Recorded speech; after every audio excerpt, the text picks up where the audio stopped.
Bom, olá a todos. Bom, gente, eu venho aqui fazer mais um vídeo agora sobre acentos maçoréticos. O que os maçoretas nos ajudaram no texto bíblico? Será que realmente eles mudaram o texto? Será que não é mais o texto original? Antes era o texto original e os maçoretas modificaram? Bom, o que nós achamos, pensamos e o que eles fizeram então realmente com o texto bíblico? Será que eles modificaram ou não? Será que eles nos auxiliaram? Eu sou o professor André Marcelino e você está no canal Escavando as Escrituras.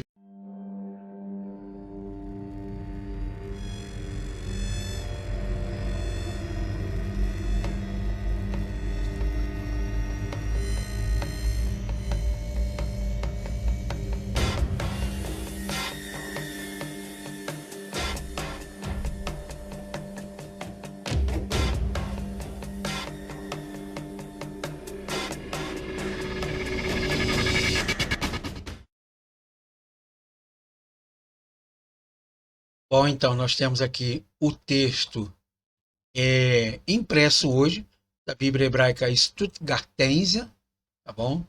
Que é um texto diplomático, eu uso muito ela aqui, tá bom? E esse texto, ela reflete exatamente esse texto aqui, tá? Que é o Códice Leningrado B19A, que é da Idade Média, tá bom?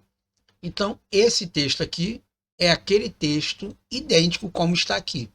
Claro que essa diferença aqui é que aqui foi escrito à mão e aqui foi feito por um computador com as letras já modificadas, a sua,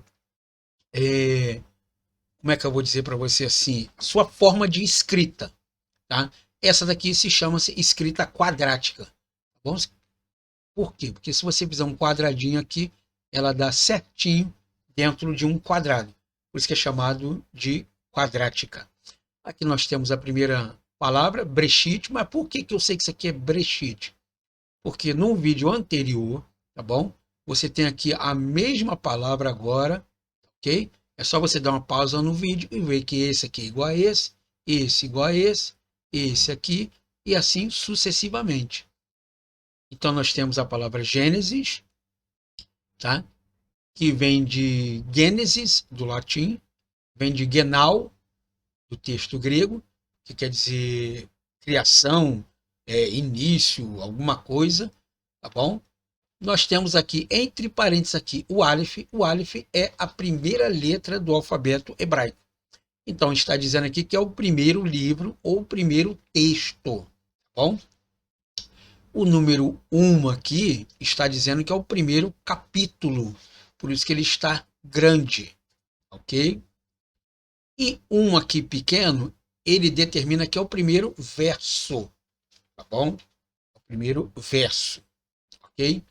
Só que se você olhar aqui, não existe isso, tá bom? Aqui, ó. Cadê o Aleph aqui dizendo que é o primeiro livro? Nós temos ele. Mas temos uma sigla aqui que é o Seder. Seder, que é o Samer, que é a letra S. Ele está dizendo que é a primeira leitura trienal da Torá, tá bom? E aqui ele está mais moderno, tá ok? Então vamos lá. Nós temos o Aleph aqui em parente, que determina que é o primeiro livro de Gênesis. O numeral 1 aqui, maior, está dizendo que é o primeiro livro, ou o primeiro capítulo. E o numeral menor aqui identifica os versos, como você tem visto aqui, ok? E dentro deles aqui nós temos alguns sinaizinhos aqui e temos essas letras em volta dele aqui, tá bom? E dentro dessas letras nós temos elas também aqui embaixo, tá bom? Aqui, que é o aparato maçorético, e nós temos aqui também o aparato crítico. Vamos entender o que são esses pontos, esses sinais aqui, tá bom? Se você analisar direitinho aqui comigo, você vai ver que isso aqui que é moderno também já existia aqui também, tá bom? Essas mesmas letrinhas aqui, ó, as mesmas letrinhas que constam aqui, tá bom? essas bolinhas que você vê aqui, círculos aqui, é esse mesmo círculo que continua aqui também, ok? Então não mudou nada. E esse camarada aqui é esse camarada aqui de baixo, ok? Então vamos por parte aqui para entendermos cada uma delas. Então nós temos aqui, vamos ler aqui a primeira frase aqui, não vou ler o texto todo, porque senão o vídeo vai ficar muito longo e eu não gosto de fazer muito vídeo muito longo. Eu gosto de fazer um vídeo curto e objetivo, tá bom? Nós temos aqui então a primeira frase aqui, ó, Bereshit bara Elohim, ok? Eu leio esse texto aqui. E o texto segue abaixo aqui, ok? Então nós temos aqui o Bereshit bara Elohim, nós temos uma bolinha aqui em cima e temos outra bolinha aqui em cima. Nós temos uma bolinha e nós temos duas bolinhas. Esse daqui, como já falei no vídeo anterior, possivelmente o copista, quando ele estava escrevendo, ele esqueceu de tirar o excesso de tinta. Então, quando ele levou no manuscrito, possivelmente deve ter pingado. Então, se ele tira ali ou tenta borrar, o texto ficava manchado. Então, o que ele fez? Ele deixou ali. Então, esses aqui são pontos de excesso de tinta. Ok? Aqui eu tenho outro, tá bom? Então, nós temos aqui uma bolinha e nós temos duas bolinhas ali. Essas bolinhas chamam-se circelos, em latim, que quer dizer círculo. Tá vendo? Uma circular. É como aquele texto que nós entendemos hoje. Assim, ó, eu vou fazer uma circular na empresa. Quer dizer, eu vou fazer um documento que ele vai circular na empresa ali, falando um determinado assunto. Então, isso aqui é o circelos. Note que temos dois, um aqui e outro aqui. E dentro desses circelos, você vai aqui do lado, você tem a Massorá Ketaná. Ketaná que vem de Catan. Catan quer dizer pequeno. Então, Ketaná quer dizer pequenininho, detalhado. Então, nós temos aqui uma letrinha e nós temos duas letrinhas. Nós temos um círculo, nós temos dois círculos. Então, esse círculo aqui é esse camarada aqui, e esse círculo aqui é esse cidadão aqui. Nós temos aqui duas letras hebraicas, o Het e nós temos o Gimel. Tá? Lembrando que no hebraico não existia numerais, como 1, 2, 3, 4, 5, 10, 20, 30, nós não temos isso no hebraico. E o que nós temos no hebraico? Que cada letra representava um número, ok? Lembrando que os números, assim como os seus nomes, eles aparecem muito e refletem muito na Idade Média, com o Império Romano. Então, são os números cardinais e os números ordinais. Os números ordinais são 1, 2, 3, 4, 5 e assim sucessivamente. E os cardinais são os decimais, primeiro, segundo, terceiro, quarto, quinto e assim sucessivamente. Então, nós temos aqui a letra Re com o Bereshit bara Elohim, ok? Aqui é o Re, desculpa, tá? Não é o Re, não, aqui é o Re. Tá? E nós temos o Gimel representando a letra 3. Tá? Aleph, Beit, Gimel. Então, é a terceira letra lá, ok? Então, o que que acontece? Essa palavra aqui, ó, Bereshit bara Elohim, ela aparece 3 vezes no texto hebraico, exatamente do jeito que está aqui. Então, ele está te indicando que 3 vezes ela aparece no texto hebraico, dessa forma aqui. O Re aqui, essa palavra Bereshit, só a palavra Bereshit, ela aparece 3 vezes dentro desse texto aí. Aleph, Bet, Gim, Dalet, Re. 5. 5 vezes ela aparece dentro do texto hebraico, naquela forma lá. Tá bom? E aonde está isso aqui? Como é que eu vou achar essas palavras dentro de outros textos ali? Aí você vem aqui em cima, aqui, ó, veja que ela está bem pequenininha, que está escrito aqui, ó, Bereshit, exatamente do jeito que está aqui. Então aqui é a Massorá Magma. Era como se fosse uma concordância bíblica abreviada. O que que acontece? Os judeus pegavam uma parte do texto e colocavam ali para dizer assim, olha, essa palavra aqui, em determinado texto, ela tem outra conotação, ela tem outra tradução. Então a pessoa ia lá naquele determinado texto, ao qual era colocado aqui, naquele pedacinho de texto, e então, desculpa, e então a pessoa olhava o texto lá. O que que aconteceu nos textos modernos aqui? Nós temos aqui exatamente ela, tá bom? Aqui, ó, a mesma coisa que tem lá, com o número 1. O número 1 aqui, ok? E nós temos aqui a mesma coisa aqui, ó, com o Gimel aqui, que está exatamente dessa forma. Mas onde é que eu acho esse texto bíblico que ele tem falado aí? Bom, então nós vamos entender agora aqui. Então ele pegava o texto bíblico aqui, ó, Bereshit e o Gimel, tá? Rosh Pasuk. Aqui nós temos aqui, ó, Rosh Pasuk, que é a mesma coisa que está aqui, ó. Rosh Pasuk.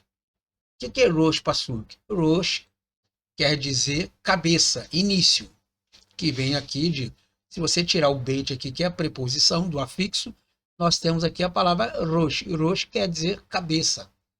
Então, Rosh Pasuk, Pasuk quer dizer verso, versículo, como você conhece hoje.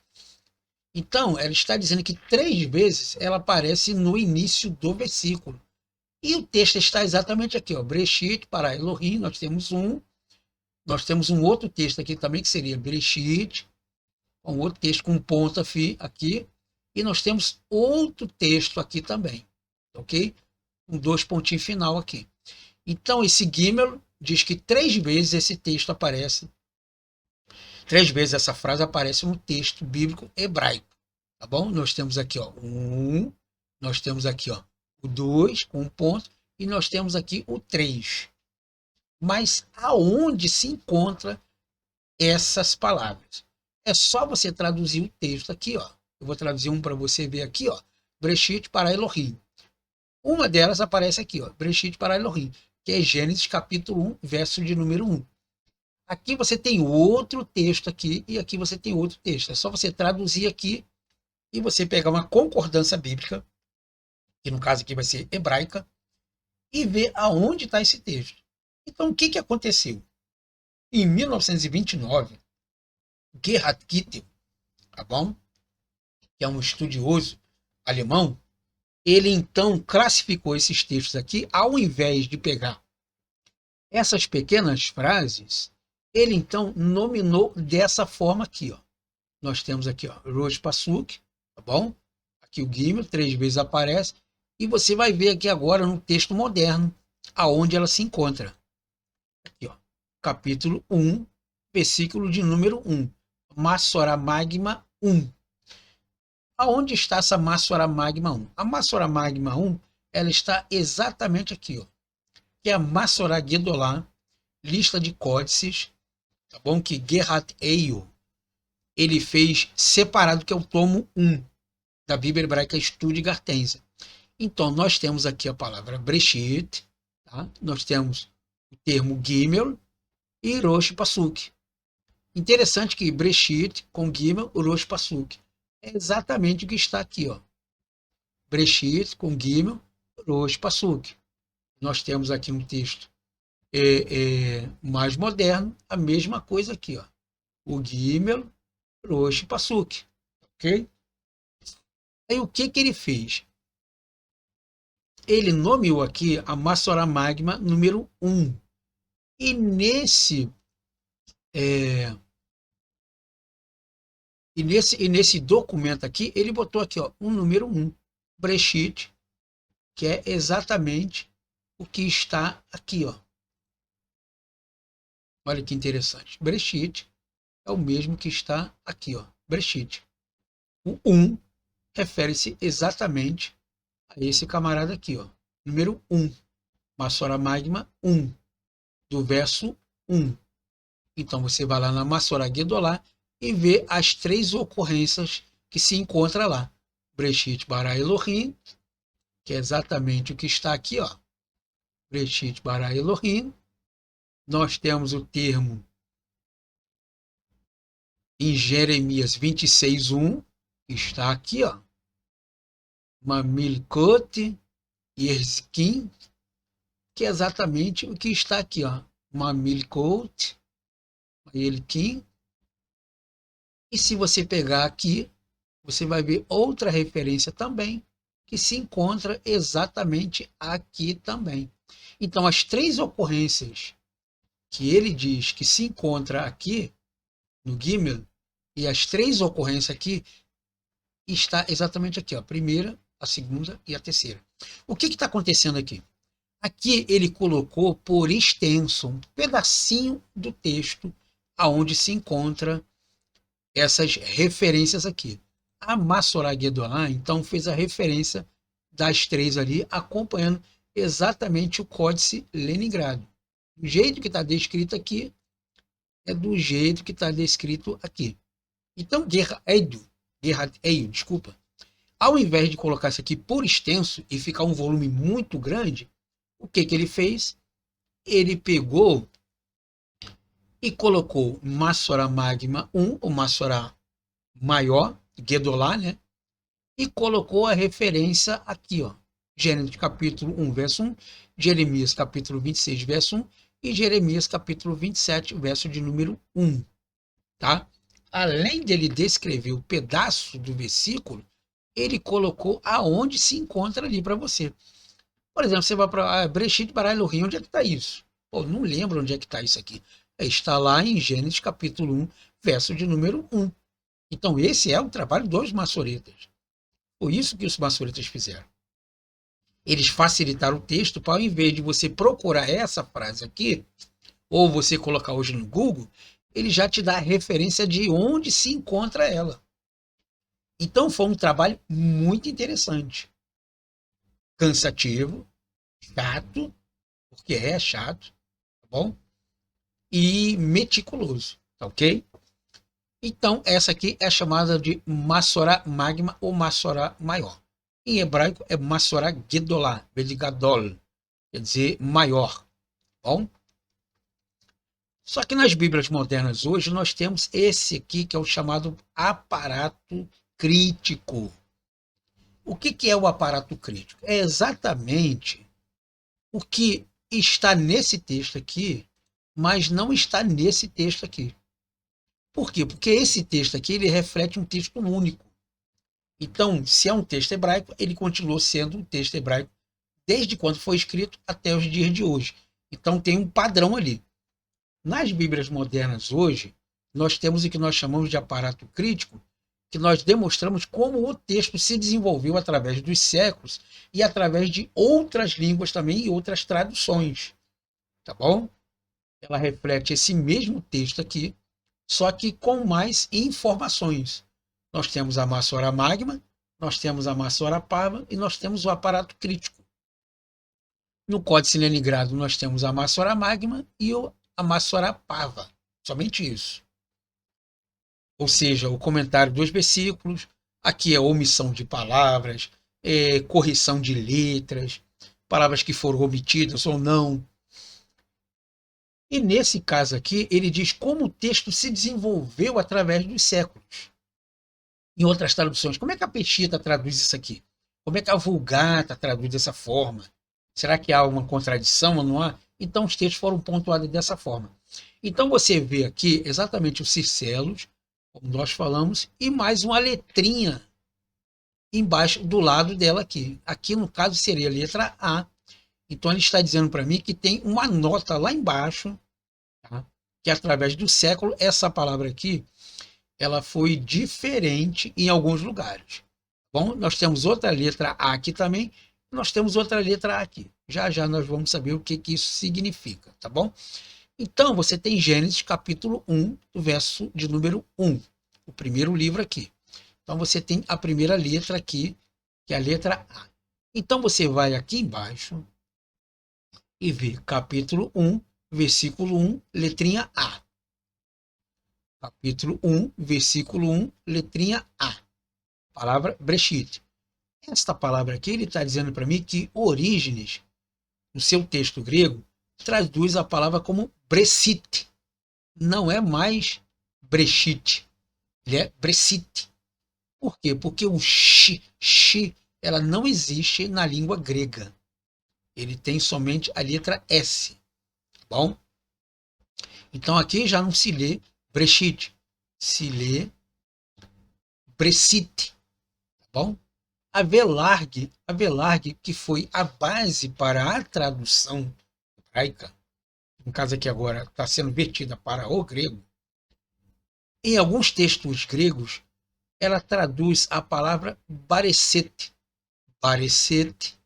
que traduz e reflete a palavra Breshit. Em outros textos gregos já não é Bareset, é Baresete.